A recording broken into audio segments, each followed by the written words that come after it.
ఓం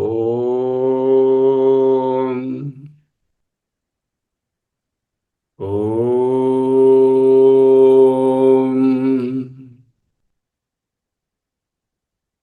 ఓం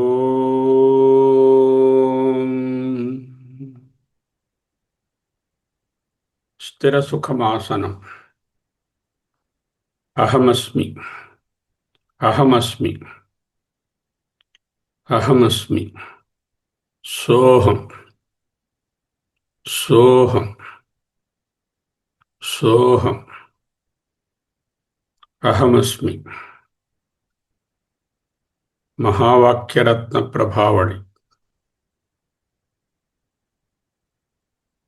ఉపదేశవాక్య ప్రకరణం. ఈనాడు యాజ్ఞవల్క్యోపనిషత్తు. యాజ్ఞవల్క్య మహాముని, జ్ఞాని. ఆయన బృహదారణ్యకంలో మెయిన్ టీచరు. ఆయన పేరుతోనే ఒక ఉపనిషత్తు. ఇది వేరు, బృహదారణ్యకం కాదు, యాజ్ఞవల్కుని యొక్క ఉపనిషత్తు.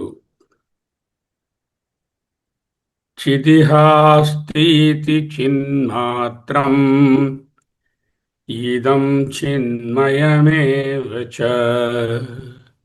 చిత్వం చిదహం ఏతే చ లోకాశ్చిదితి భవయ. చిదహాస్తి చిన్మాత్రం ఇదం చిన్మయమేవ చ చిత్వం చిదహం ఏతే చ లోకాః చిదితి భవయ. చిత్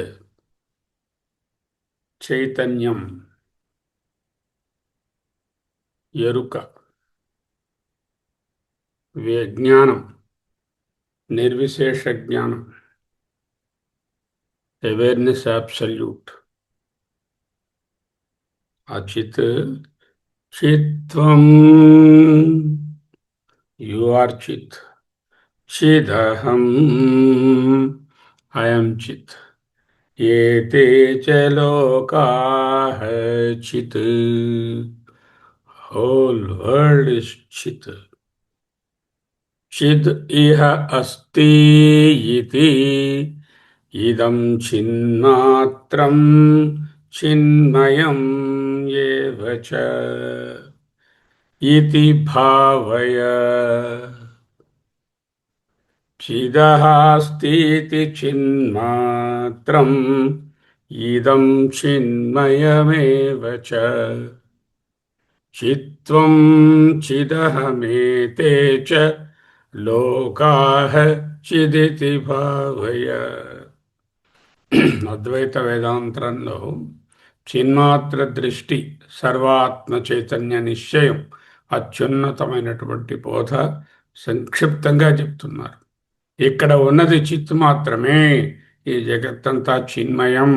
నీవు చిత్, నేను చిత్, ఈ లోకాలన్నీ చిత్ అని చెప్పడం ద్వారా ఉపనిషత్తు జీవ జగత్ ఈశ్వర విభాగాన్నంతా ఒక్క ఉదుట్లో చైతన్యాధిష్ఠంలో ఉపసంహరిస్తుంది.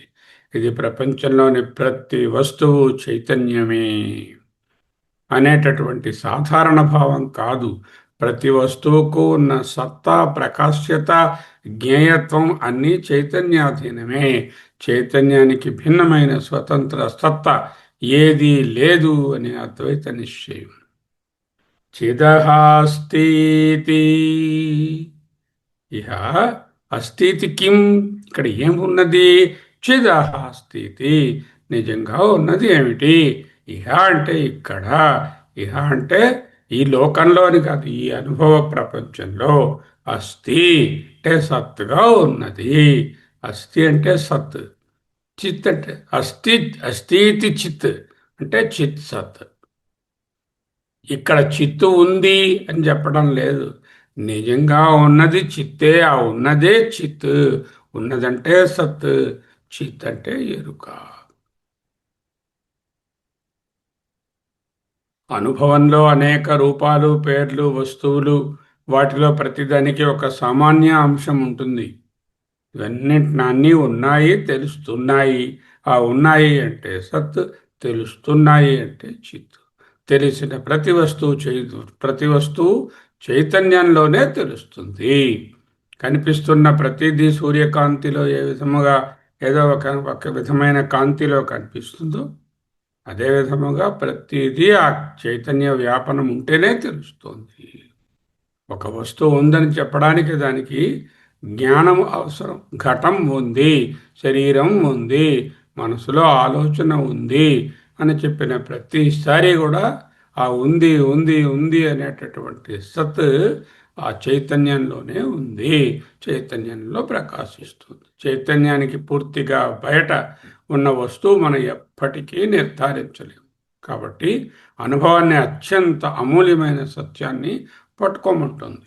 అనుభవం అంతటికీ అవ్యభిచారిగా మారకుండా నిరంతరంగా ఉండేటటువంటిది చైతన్యమే.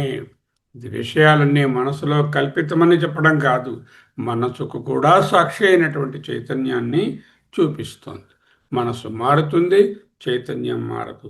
మనసు నిద్రలో లీనమవుతుంది, కానీ సచ్చిత్ నశించదు. కాబట్టి చిదేహాస్తి అనే వాక్యము మనసు కాదు, మనసుకు ప్రకాశకమైనటువంటి స్వయం ప్రకాశ చైతన్యం. చిన్మాత్రమిదం, ఇదం అంతా చైతన్యమేనా? చిన్మాత్రం. ఇదం అంటే దృశ్య ప్రపంచం, శరీరము, జగత్తు, భావాలు, ఆలోచనలు, రాగాలు, ద్వేషాలు, లోకాలు అన్నీ ఇదం పరిధిలోకి వస్తాయి. ఏదైతే దృశ్యమో అది ఇదం. ఉపనిషత్తు వాటన్నిటినీ చిన్మాత్రం అంటుంది. సరళంగా ఈ కుర్చీ చైతన్యం, ఈ రాయి చైతన్యం, ఈ గ్లాస్ చైతన్యం అనే పదార్థాత్మక భావం కాదు. వేదాంత దృష్టిలో చిన్మాత్రత్వం అంటే వాటి సత్తా బ్రహ్మ చైతన్యానికి భిన్నంగా లేదు అని చెప్పడం. మృత్తికతో చేసిన పాత్రకు మట్టికి భిన్నమైన స్వతంత్ర పదార్థ సత్తా ఏ విధంగా లేదో, నామరూప జగత్తుకు బ్రహ్మ చైతన్యానికి భిన్నమైనటువంటి స్వతంత్ర పరమార్థ సత్తా వేరొండు లేదు. రూపం జడమైనదే కావచ్చు, కుర్చీ కావచ్చు, టేబుల్ కావచ్చు, కానీ అది ఉంది అనేటటువంటి ఉనికి, అది ఉంది అనేటటువంటి తెలియడం అనేటటువంటిది సత్తా. ఉంటేనే తెలుస్తుంది, తెలిస్తేనే ఉంటుంది. ఆలోచించండి స్టేట్మెంట్. ఏదైనా ఒకటి తెలియాలి అంటే ఉండాలి, ఏదైనా ఒకటి ఉండాలి అంటే అది తెలిస్తేనే ఉండాలి, ఉన్నదంటాం. చేత సచ్చిత్ అనేవి వేరు చేయనటువంటి ఒకే అంశం.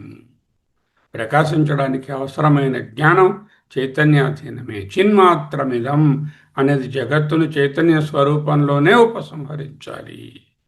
తరువాత చిన్మయమేవచ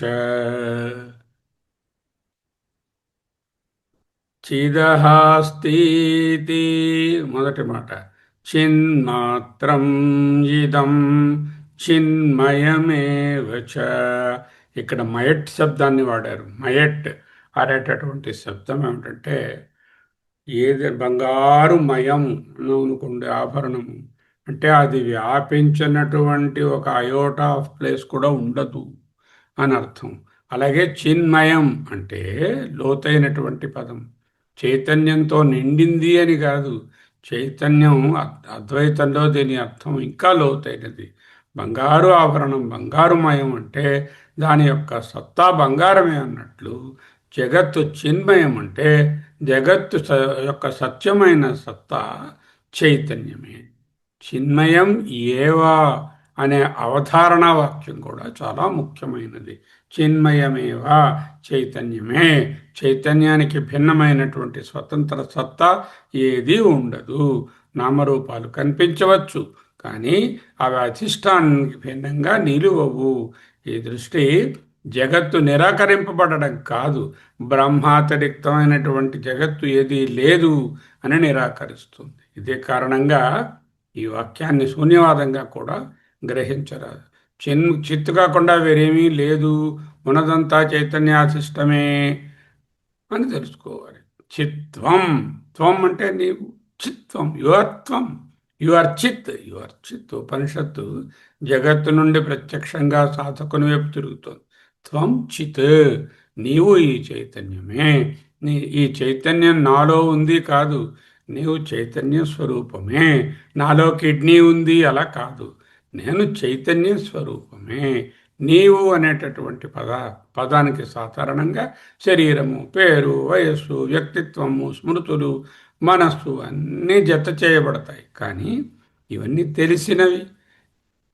తెలిసినది నీవు యొక్క పరమార్థ స్వరూపం కాదు.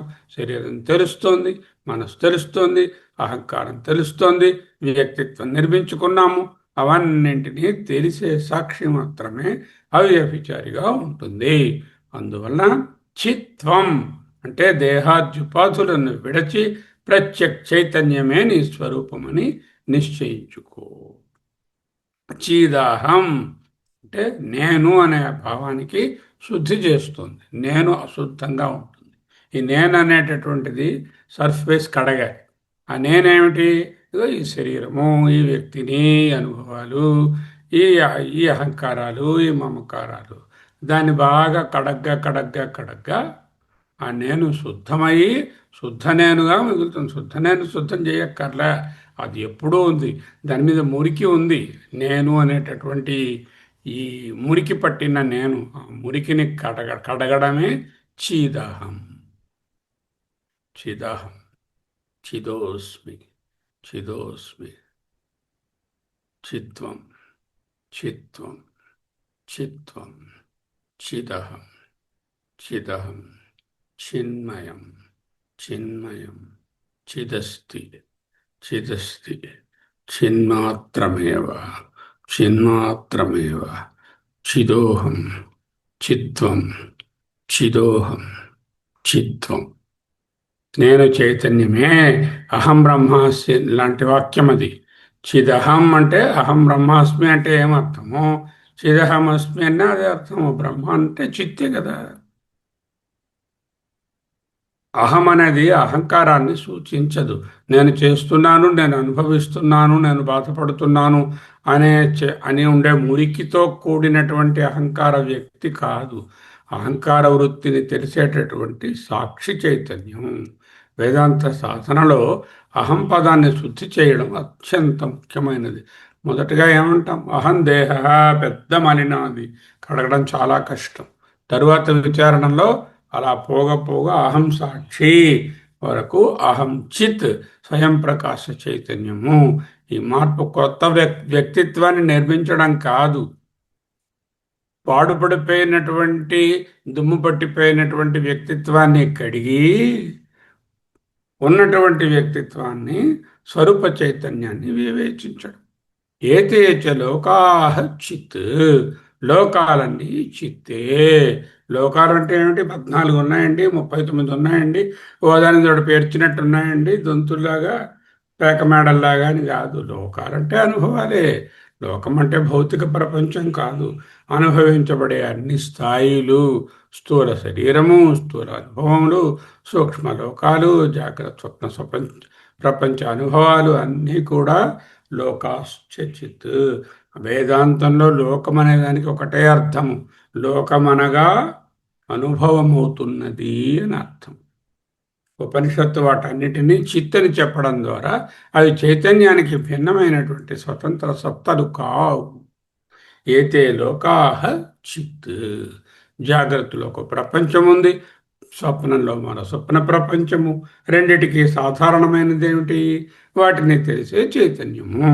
దాన్నే మనం తురియము, సాక్షి చైతన్యము, ఆత్మ స్వయమేవ అంటున్నాం కదా. జాగ్రత్త దృశ్యాలు మారుతాయి, స్వప్న దృశ్యాలు మారుతాయి, కానీ తెలిసే స్వరూపము మారదు. ఈ దృష్టిలో లోకాలు అంటే అనుభవాలన్నీ కూడా చైతన్యంలో ఆభాసించేటటువంటి నామరూప వ్యవస్థలు. చూడండి ఎంత మంచి మాటలు చెప్తున్నారు. చిదహాస్తి చిన్మాత్రం ఇదం చిన్మయమేవ చ. చిత్వం చిదహం ఏతే లోకాస్య చిత్ ఇతి భావయా. This must be your final understanding. భావయా. భావయ అంటే ఇతి భావయ అంటే ఈ విధంగా కల్పించుకో, ఊహించుకో అని కాదు. నిధిధ్యాసనం. ఇతి భావయ అనే పదాన్ని అన్నీ చైతన్యమే అని ఊహించుకో, కల్పించుకో, భావించుకో అని కాదు. భావయ అని ఉందంటే వేదాంతంలో అదే నీవని తెలుసుకో అని అర్థం. శాస్త్రజనిత నిశ్చయాన్ని నిధిధ్యాసన ద్వారా దృఢపరుచుకోవడం. నేను శరీరము, ప్రపంచం నాకు అతిరిక్తంగా ఉంది, చైతన్యం నా లోపల చిన్నగా జ్యోతిలా వెలుగుతోంది హృదయంలో చిన్న గుహలో అనే దీర్ఘకాలిక విపరీత వాసనకు ప్రతిపక్షంగా చిత్వం చిదహం లోకాశ్చిత్ అనే సర్వాత్మ దృష్టిని నిలుపుతున్నారు. అందువలన ఇది కల్పితమైన ఒక భావన, ఊహ కాదు. ఇప్పటికే ఉన్న అభేదాన్ని గుర్తించడం. నది సముద్రంలో కలిసినట్టు జీవుడు బ్రహ్మంలో చేరడం కాదు. ఘటాకాశం ఎప్పటి నుంచో మహాకాశం అని తెలుసుకున్నట్లు స్వరూపత చైతన్యమే అన్నీ అని తెలుసుకోవడం. ఆత్మబోధలో అయ్యవారు ఏమన్నారు? చైతన్యం వలననే జగత్తు ప్రకాశిస్తుంది. యథా ప్రకాశయత్యేకః కృత్స్నం లోకమిమం రవిః. యథా ప్రకాశయతి ఏకః కృత్స్నం లోకం ఇమం రవిః. ఒకే ఒక రవి కృత్స్నం పూర్తిగా ఒకేసారి యథా ఏ విధముగా ప్రకాశయతి లోకం ఇమం రవి. సూర్యుడు సమస్త దృశ్యజాతాన్ని ప్రకాశింపచేసినట్టే ఆత్మ చైతన్యం శరీరం, అణు, ఇంద్రియ వ్యవహారాలను ప్రకాశింపజేస్తోంది అనే భావము ఆత్మబోధ యొక్క సారాంశం. యాజ్ఞవల్క్యోపనిషత్తు ఇంకా ముందుకు వెళ్ళి ఆ ప్రకాశింపబడే జగత్తుకు చైతన్యానికి భిన్నమైనటువంటి స్వతంత్ర సత్తా లేదని చిన్మయమేవ అంటూ చెప్తోంది. ఇక్కడ ఆత్మబోధ సహాయం ఏంటంటే ముందుగా ప్రకాశక వివేకం ద్వారా ఆత్మను స్థాపించడం. ప్రకాశకుడు సూర్యుడు, ప్రకాశ్యము జగత్తు అని ప్రస్తుతం మంత్రం ఏం చేస్తుంది? ఆ జగత్తులో ఉన్నటువంటి ఆ సూర్యుడు, ఆ ప్రకాశము, ప్రకాశకము రెండు ఒక్కటే, రెండు సర్వాత్మభావము, రెండు చిదేవా. పంచదశిలో విద్యారణ్య స్వామి వారు చిత్, చిదాభాస, జగదాభాస. చిత్ చైతన్యం, చిదాభాస మనస్సులో కలిగినటువంటి రిఫ్లెక్టెడ్ కాన్షియస్నెస్, జగదాభాస ఆ రిఫ్లెక్టెడ్ కాన్షియస్నెస్ ప్రమాతృ చైతన్యంగా బయటకు వెళ్ళి జగత్తులోనున్న వస్తువులను పట్టుకోవడం జగత్ అనే ఆభాస. చిత్, చిదాభాస, జగదాభాస. చిత్ ఎక్కడుంది? చిదాభాస చిత్తే, జగదాభాస చిత్తే. అంటే అంతర్ బహిష్య తత్సర్వం వ్యాప్య నారాయణ అంటే చిత్ ఏవా. స్థిత అంటే సత్, వ్యాప్య చిత్ అంటే చైతన్యం. పంచదశిలో స్వాముల వారు చైతన్య స్వరూపాన్ని విశదంగా వివరిస్తూ కూటస్థ చైతన్యం, దట్ ఈస్ ద ప్రత్యేగాత్మ, చిదాభాసం the reflected consciousness in the mind and then the projected consciousness into the world, జగద్ అనుభవం, ప్రమాతృ చైతన్యం మధ్య ఏ విధమైనటువంటి భేదాలను అర్థం చేసుకున్నా ఆ భేదాలన్నిటికీ సాక్షిగా ఉన్న ఆ ప్రత్యేగాత్మ లేక కూటస్థ చైతన్యమే అన్నీ అని తెలుసుకోవడం. ఈ సందర్భంలో పంచదశలోని ప్రసిద్ధ భావము చాలా ఉపయోగపడుతుంది. దృశ్యాలు మారుతాయి, వాటిని తెలిసే చైతన్యము అవ్యభిచారి, మారదు.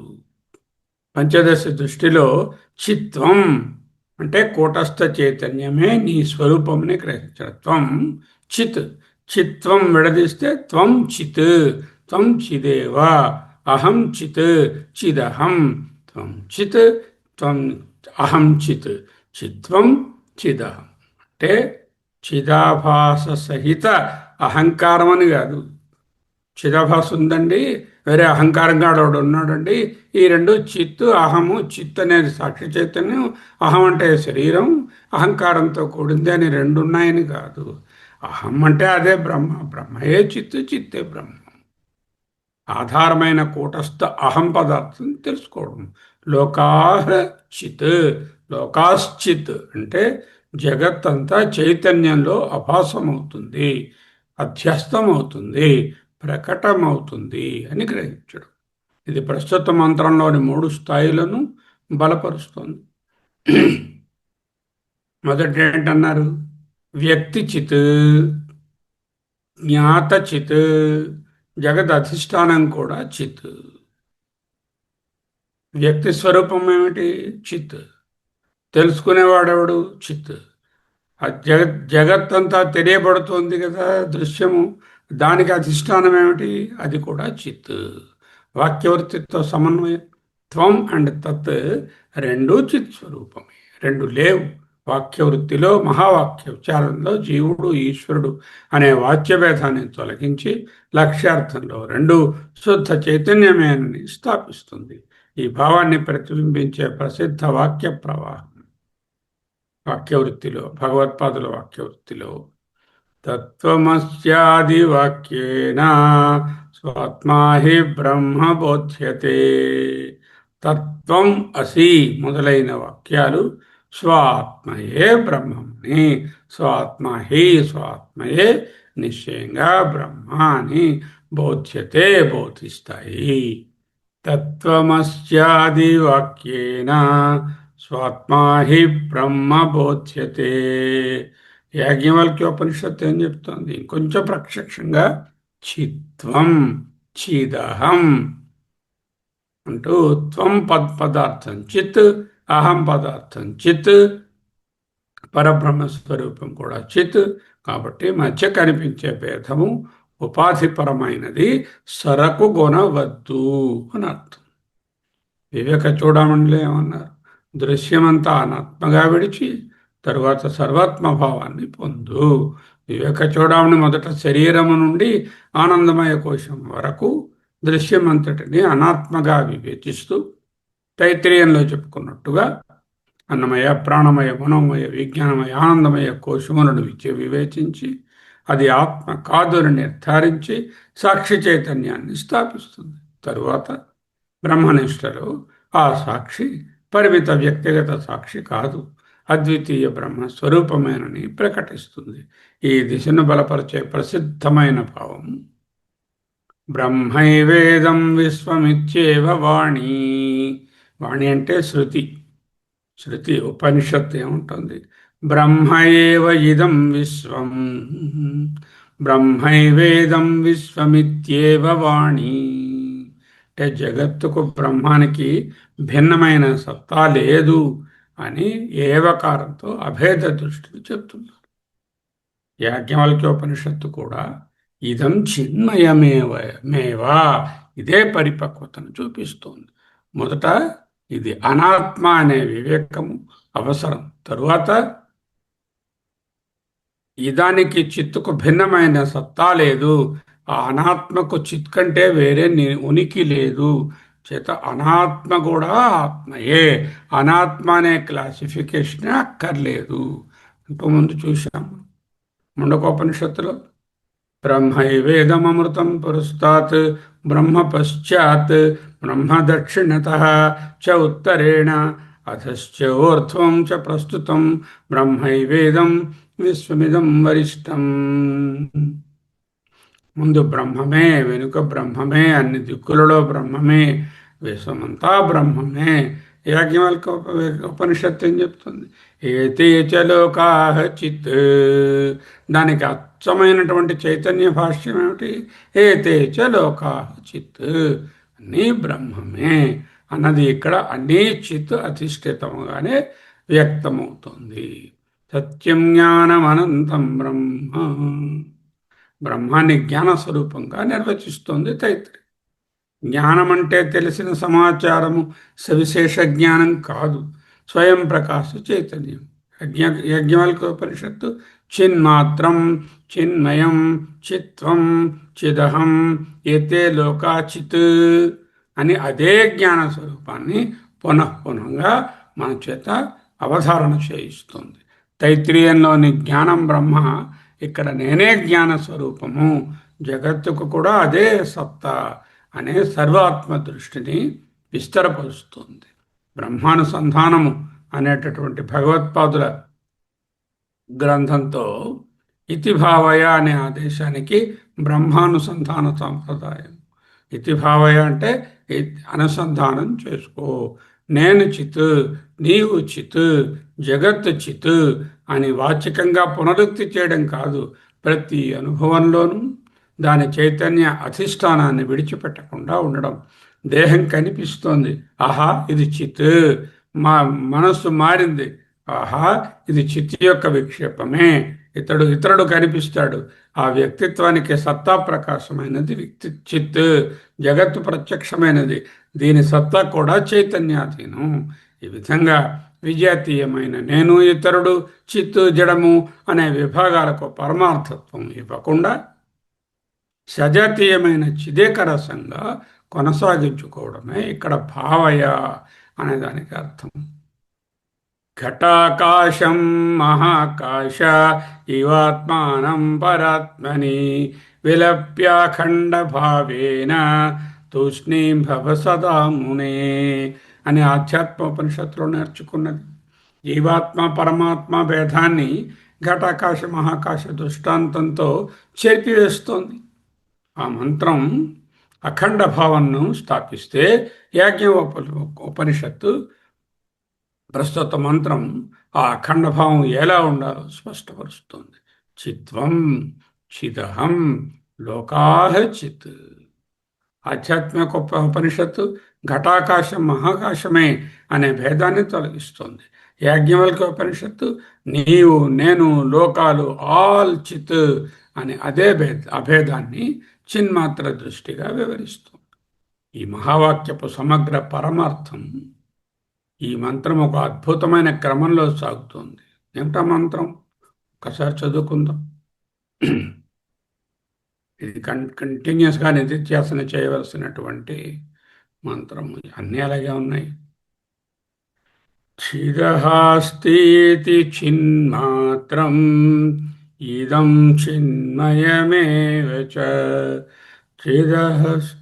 చిదహాస్తి చిన్మాత్రం ఇదం చిన్మయమేవ చ.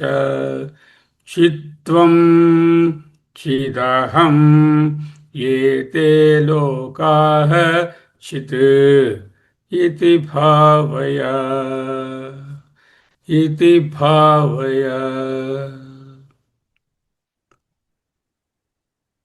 చిదహాస్తి అనే సత్య అధిష్టానాన్ని, అస్థి అంటే చిత్, తరువాత చిన్మాత్రమిదం చిన్మయమేవ అనే దృశ్య జగత్తుకు చిత్తుకు భిన్నమైనటువంటి, చిత్తుకు భిన్నమైన సత్తా లేదు.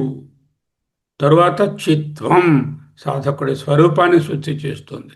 చిదహం అహం ప్రత్యయంలోని శుద్ధ చైతన్యాన్ని స్థాపిస్తుంది. ఏతేచ లోకాః చిత్ అన్ని వ్యక్తి జగద్భేదాన్ని కూడా చిదేకరసంలో ఉపసంహరిస్తుంది.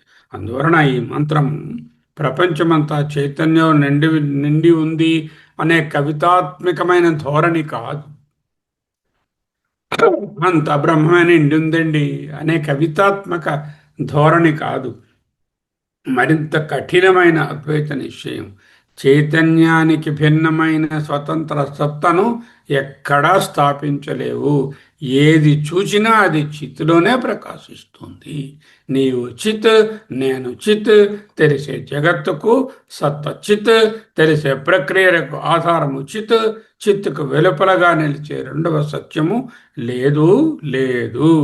అందుకే ఇతి భావయ చివరికి సాధకుని ఒక మానసిక కల్పనలో, ఊహలో, భావనలో ఉంచదు, సర్వాత్మత్వంలో స్థిరపరుస్తుంది.